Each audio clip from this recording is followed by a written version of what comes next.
Tag Telugu divine ప్రేక్షకులకు నమస్కారం. భక్తి సమాచార్ కార్యక్రమంలో భాగంగా ఈరోజు మనం హరిహరసుతుడు అయ్యప్ప స్వామి యొక్క కథను తెలుసుకుందాం.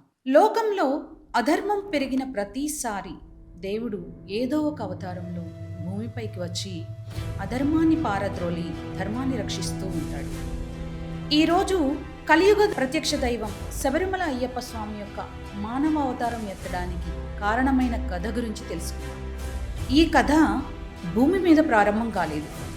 దేవలోకంలో ఒక భయంకరమైనటువంటి వరం, ఒక రాక్షసి యొక్క అహంకారం, ఆ రాక్షస సంహారానికి పుట్టినటువంటి హరిహరసుతుని యొక్క అవతారం నుంచి మొదలైంది. స్త్రీ యొక్క ప్రమేయం లేకుండా ఇద్దరు పురుషుల కలయికతో బిడ్డ పుడతాడా? అసాధ్యం అనుకున్న చోటనే దైవం తన లీలను ప్రారంభించింది. మరి ఆ కథ ఏమిటో మనం ఇప్పుడు తెలుసుకుందాం.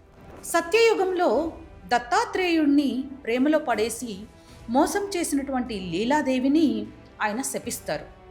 ఆమె మహిషి అనే రాక్షసిలా జన్మించాలని, మహిషి అంటే దున్నపోతు ఆకారంలో ఉన్నటువంటి రాక్షసిలా జన్మించాలని ఆమెను శపిస్తారు. అయితే ఈ శాపం సముద్ర మథనం నుంచి ఉద్భవించినటువంటి మోహిని అవతారం వరకు కూడా కొనసాగింది. దుర్గాదేవి చేతిలో మహిషాసురుడు వీరమరణం పొందిన తర్వాత తన సోదరుడి యొక్క చావుకు ప్రతీకారం తీర్చుకోవాలని మహిషి బ్రహ్మదేవుని కోసం ఘోర తపస్సు చేసింది.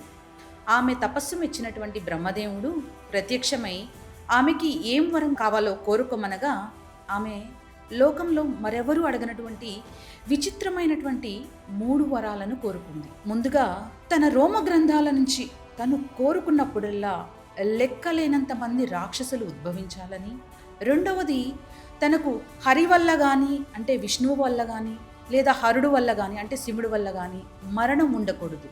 ఈ ఇద్దరి పురుషుల కలయిక వలన పుట్టిన బిడ్డ చేతిలో మాత్రమే తనకు మరణం సంభవించాలని, మూడవది తనను సంహరించేవాడు సామాన్య మానవుని రూపంలో 12 సంవత్సరాల పాటు భూమిపై సాధారణ జీవితాన్ని గడపాలని, కేవలం తను భూమిపై ఉన్నప్పుడు మాత్రమే తనకు మరణం సంభవించాలని కోరుకుంది.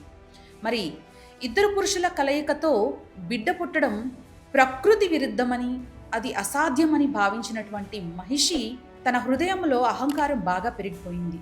ఈ లోకంలో తనని ఇంకా చంపగలిగినటువంటి శక్తి లేదు అన్న గర్వంతో ముల్లోకాలను హింసించడం ప్రారంభించింది. దేవతల యజ్ఞాలను భంగం కలిగిస్తూ, ఋషుల యాగాలను అడ్డుకుంటూ జనజీవనాన్ని అల్లకల్లోలం చేయసాగింది. మరి లోకంలో ధర్మానికి ముప్పు ఏర్పడింది. మహిషి పీడను పోగొట్టడానికి బ్రహ్మ, ఇంద్రుడు, మిగతా దేవతలందరూ కలిసి మహావిష్ణువును పరమశివుణ్ణి వేడుకున్నారు.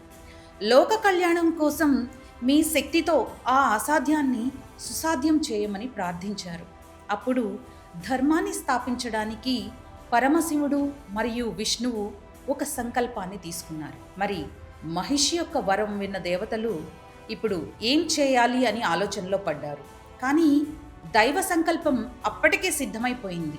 అసాధ్యంగా కనిపించేటువంటి ఆ వరానికి దైవం ఎలా ఒక అద్భుత పరిష్కారం చూపించింది, మహిషి యొక్క శాపం ఎలా వీడింది, శివుడు విష్ణువుల కలయిక నుంచి ఆ హరిహరసుతుడు ఎలా జన్మించాడు అనేది తదుపరి భాగంలో చూద్దాం. మరి తర్వాత భాగంలో ఏం జరిగిందో తెలుసుకోవాలనుకుంటున్నారా?